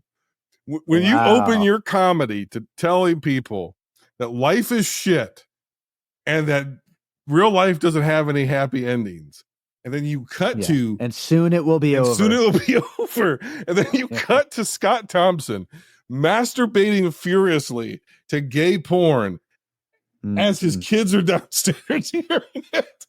And where's your dad, kids? Oh, he's upstairs. Is he looking at gay porn again? Yeah. You could not make this movie anymore. Doesn't matter that Scott Thompson is himself actually a gay man, but you couldn't do it. And this, I think we got it wrong in 1996. I think this is a great film. I wish I could join you, come Jason. on! Here's your boy. No, Did you there not are things laugh at about it Cancer that I Boy? love. Yeah, I think that was one moment that I did laugh. That's my biggest problem with the movie is that I didn't laugh a lot. I just didn't laugh that much during Flipper it. babies? Come on. I don't know. Well, as long as there's not any flipper babies. Yeah. Well, there have been one or two flipper babies. And then cut away. And then it's down the hallway. And it was like, that's only a couple flipper babies.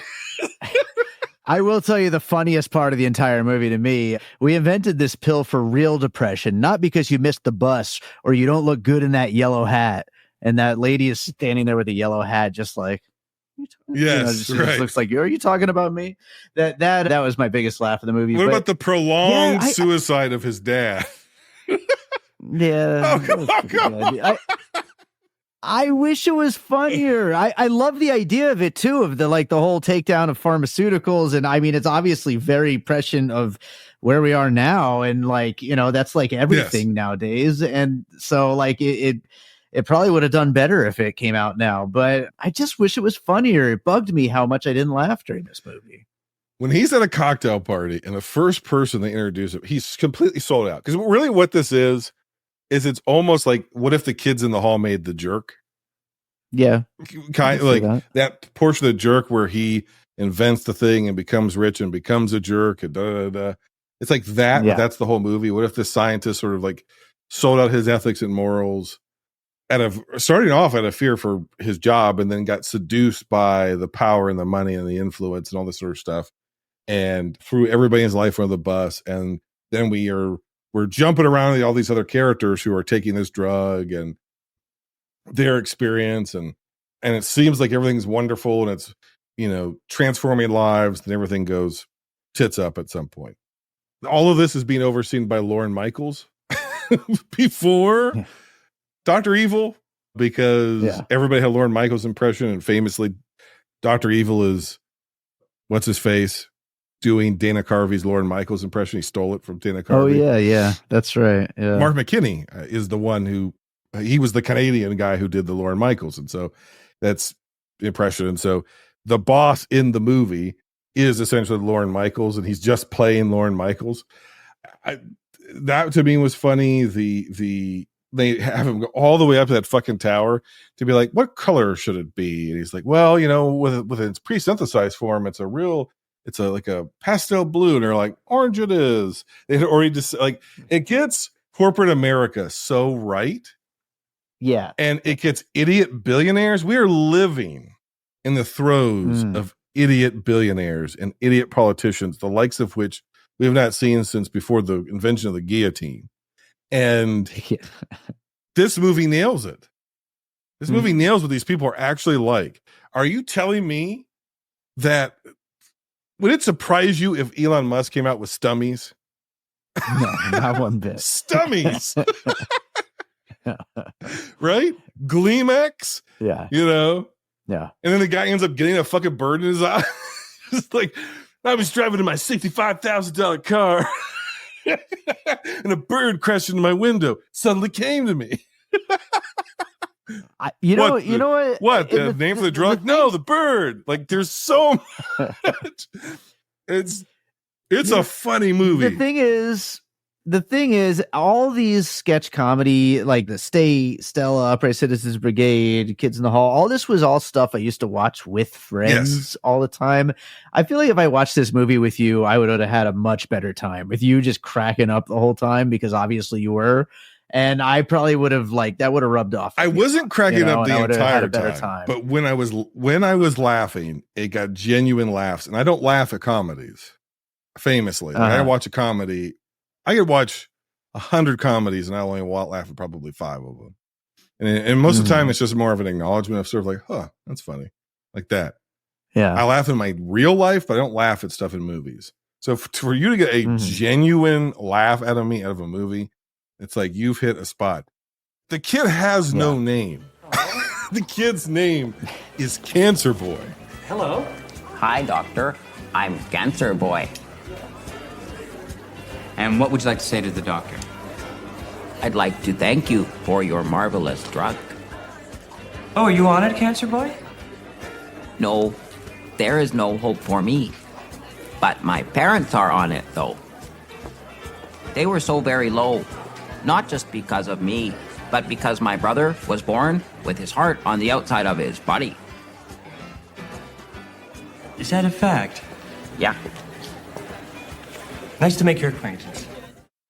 Oh, Sorry. that's okay. My marrow's just low. Like that's insane. And he's so happy just to be there.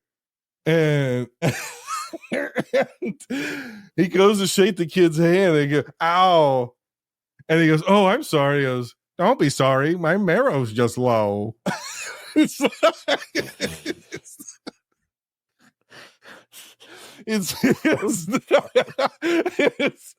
did you see that? Did you see that? The doctor and me? Did the mock doctor and me? Did you see? And it's like, I'm sorry, but like in 1995, I think the funniest person on the planet was Bruce McCullough, who plays Cancer Boy. That guy, the two people who made me laugh the most, the only person who could maybe edge him out in 1995 to me was Kevin Meaney. For whatever reason, I thought Kevin Meaney was the funniest fucking guy, but he was edged out. Anything Bruce McCullough was in, any sketch of Kids in the Hall, anything he did for the show, he was on SNL for a while. Most of these guys wrote for SNL too, at least for short stints. I just thought it was the funniest thing in the world. And I love the Kids in the Hall revival series. It got real kind of like the last couple of series of the original Kids in the Hall. It got more sort of like filmic and cinematic and sort of like these long pieces that weren't necessarily sketches and weren't even necessarily funny, but like, or tending to be, or just sort of odd. But I did enjoy that. And this movie is somewhere in the middle. It does it hang together as a narrative? Nah, not really. But I avoid this movie for so long. And maybe it's only funny to me because I'm was such a fan of theirs, and it's the first new thing I've seen from them, or because it's like, oh my god, they made this, and I agree with you. It almost feels more relevant now. Like, but like if you made this now, you almost couldn't because people be like, well, it's so obvious, you know? Right. What an obvious movie, but it's like, yeah, but they made this in 1995 or 1996. So, were you ever a fan of the show, Kids in the Hall? They were always any of it that I saw, like if I was at a friend's house or something and they put it on, it was always funny, but I never like really got deep into them. I always liked all those other sketch shows. The Ben Stiller show was one of my favorites. You know, I said UCB, Stranger with Candy, you know, like any of that kind of like, even The Edge. You remember The Edge? You never sat there and watched 39 Helens Agree. And it was just a group of women in a field in Canada, and they would say some sort of thing. Oh, yeah, I remember. They'd say some random thing, and they'd be like, 39 Helens agree. And that was it. That was the bit. Like there are certain things that hit you at a certain age that become so formative to who you are. And I think Kids in the Hall is like so formative. Like my sense of humor, it was defined by probably Ghostbusters and Kids in the Hall.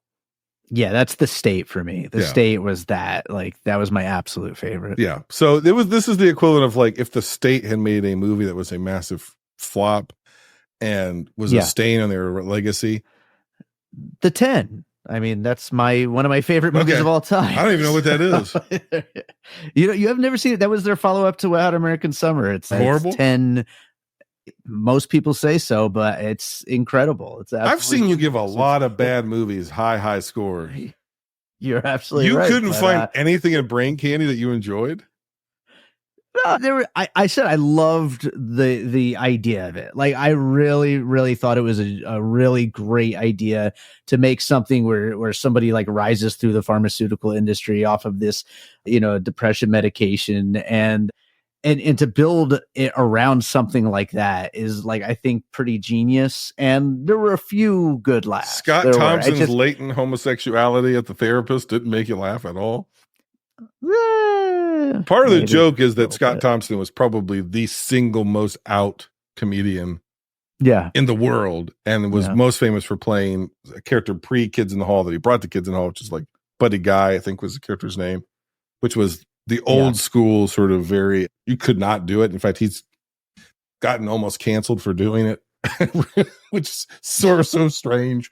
But it was like the sort of burlesque, like he'd sit on a bar stool and just like talk shit as a gay man with a cigarette. And that's just gotten him into a lot of trouble. So he's but that he was doing it 50 years ago, right? And so the idea that they finally make a movie, and he would kind of do a version of this character in the show too. The idea they finally make a movie and he plays the most butch, the mustache there's sort of an implicit joke there. It's funny that like fans of the show didn't like it in 1996. No, they didn't. You're right. Like, fans hated this movie. Yeah. Yes. It's so strange because it does seem like something, if you missed it and then came around to it, like there is a little bit of a reassessment of this movie, I feel like, in the comedy community. And so it kind of makes sense that you ended up liking it. And I'm really glad you did, because man, if there was some like little piece of something from, the state that I didn't ever get to see from back. Actually, I've never gotten to see their CBS special. So one day I'll somehow be able to see that when they were supposed to make the jump to CBS. And I'm sure I'm just going to absolutely love it, because it's this thing. It's like a holy grail, Well, Bilbo, wherever you are, I broke our promise, but it was worth it. I sold out. Yeah, it was worth it to get some entertainment. I give this an 8 out of 10. It's my number one for the week. I'm putting it on the short list. Kids in the Hall, Brain Candy. Give it a second watch. Try it out. If you go into it understanding it's completely fucking ramshackle, and there's no like the whole like I'm gay, he's gay, and they're doing the whole parade and like gay, gay, gay. You're not doing that anymore. You cannot make this movie anymore. No, of course. Yeah. Not at all. And then they do like the Bubsby Berkeley, like they go down, but they're on the street, and then they come up and he's in like a wrestling leotard. Jockstrap. Oh, God bless Scott ridiculous. Thompson. I love that guy. Okay. What was your score? What's your rank? I will give it a 4, and it's in 4th place for me. All right. It's time for a recap. Coming in dead last is Cool World, 0 out of 10. Coming at number 4, The Dark Backward, 2 out of 10. Coming in at number 3 with no particular score, Meet the Hollowheads. I guess if I had to give it a score, it'd probably be like, let's say 5 out of 10, I guess. Coming at number 2 is The City of Lost Children. Maybe one of the single most influential pieces of visual artistry of the last 25 years, and neither one of us have seen it directly, but we've certainly seen its influence, come to find out. Very strange, but maybe a masterpiece, 7.5 out of 10. And Kids in the Hall, Brain Candy. I'm so glad you loved it. I didn't love it, but I don't think it's bad. I give it an 8 out of 10. I will say like the last 20 minutes, it really just kind of loses the plot. It really falls apart at the end. It needs a stronger ending. Yeah, perhaps. Yeah. All right. So what's your recap? Okay, 5th place, Cool World. I gave it a 4, a little higher than you, but 5th place for sure. 4th place, Brain Candy, with also a 4. 3rd place, The City of Lost Children, with a 5. But like we said, I think I might like it better if I ever get around to rewatching it. 2nd place, Meet the Hollowheads, with a 7. Freaking weird movie. My kind of weird. I liked it. And number 1, The Dark Backward, a new favorite. 9 from me. I love this movie. On our very next episode, we'll be ranking the films of Peter Hyams, which includes 1981's Outland, 1984's 2010, The Year We Made Contact, 1986's Running Scared, 1994's Time Cop, and 1997's The Relic.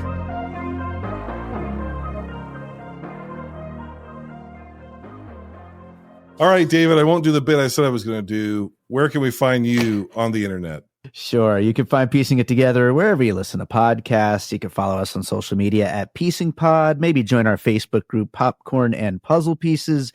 And you can check out my music by davidrosen.com. I just recently released a horror film score for a film called Blind Malice. That's on, of course, all the Spotifys and the Apple Musics and all those kinds of places. And check out my website by davidrosen.com. And David, since you're such a big fan of content and creating more and more and more content, we're about to create some more content for our patrons over at patreon.com/binge movies. If you like David Rosen and you want to find out which of these films he would recommend you watch some weird Sunday morning at 8 a.m. Become a patron over at patreon.com/binge movies. All right, until next time, binge on.